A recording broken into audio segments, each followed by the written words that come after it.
വിയറ്റ്നാമിൻ്റെ ഹൃദയത്തിൽ നിന്നൊരു ഭക്ഷണമായാലോ? ഇന്ന് നമുക്ക് വിയറ്റ്നാമിൻ്റെ കത്തിക്കൊണ്ടിരിക്കുന്ന അടുക്കളയിലേക്കൊന്ന് പോകാം. പോ പോ അല്ല ഫ.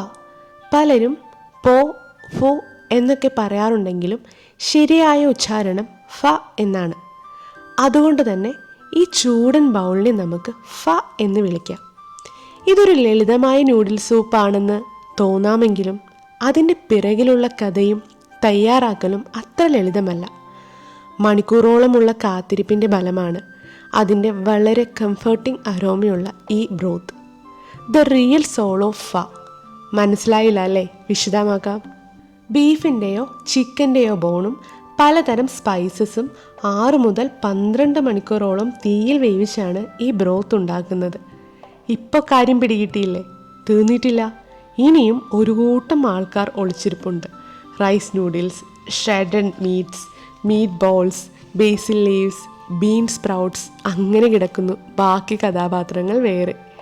ഇവരെല്ലാവരും കൂടിയുള്ള ഒരു ബ്യൂട്ടിഫുൾ ബ്ലെൻഡ്, അതാണ് ഫ. പിന്നെ വെജിറ്റേറിയൻസ് വിഷമിക്കേണ്ട കേട്ടോ, നിങ്ങൾക്കായിട്ട് വെജ് ഫായും വേറെയുണ്ട്. വിയറ്റ്നാമിൻ്റെ ബ്രേക്ക്ഫാസ്റ്റ് ഐറ്റമാണ് ഫ എങ്കിലും അവിടെ ഫ കിട്ടാൻ അങ്ങനെ ഇന്ന സമയം എന്നൊന്നുമില്ല. ഏത് മുക്കിലും മൂലയും എപ്പോഴും സുലഭം. പിന്നെ ഒരു കാര്യം, എല്ലാവരും അവരവരുടേതായ ചില സീക്രട്ട് മിക്സ് ചേർത്താണ് ഇത് വിളമ്പുന്നത് എന്ന് മാത്രം. അതുകൊണ്ട് തന്നെ രുചിയിൽ ചില ഏറ്റക്കുറച്ചുകൾ വന്നേക്കാം. മാത്രമല്ല, വടക്കൻ വിയറ്റ്നാമിൽ സൂപ്പ് വളരെ ലളിതമായി കിട്ടുമെങ്കിൽ തെക്കൻ വിയറ്റ്നാമിലേക്ക് വരുമ്പോൾ സൂപ്പിന് അല്പം മധുരമൊക്കെ കൂടും. പണ്ട് കാലത്ത് തോളിൽ കമ്പ് വെച്ച് അതിൻ്റെ 2 അറ്റത്ത് കുട്ട കെട്ടി അതിലാണ് ഈ ഫായുടെ വിൽപ്പന നടത്തിയിരുന്നത്. 20-ാം നൂറ്റാണ്ടിൽ ഫ്രഞ്ച് ഭരണകാലത്താണ് ഫ പിറവിയെടുക്കുന്നത്. അതുകൊണ്ട് ഫ്രഞ്ചുകാരുടെ ബീഫ് സ്റ്റൂവിൻ്റെ ഒരു ഇൻസ്പയർഡ് വേർഷൻ ആണ് ഫ എന്ന് പറയപ്പെടുന്നു.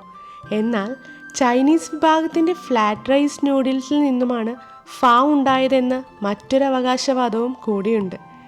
എന്നിരുന്നാലും ഒരു ദിനം ഈ ഫ ലോകം കണ്ടു.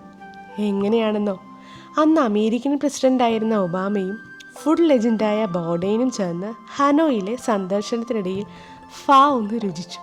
പിന്നെ പറയേണ്ടതുണ്ടോ? എന്തൊക്കെയായാലും വിയറ്റ്നാമിലെ ഫേവറേറ്റ് ഫുഡ് ഏതാണെന്ന് ചോദിച്ചാൽ എനിക്ക് ഈ ഒറ്റ ബൗളിൽ അതിൻ്റെ ഉത്തരം പറയാൻ പറ്റും.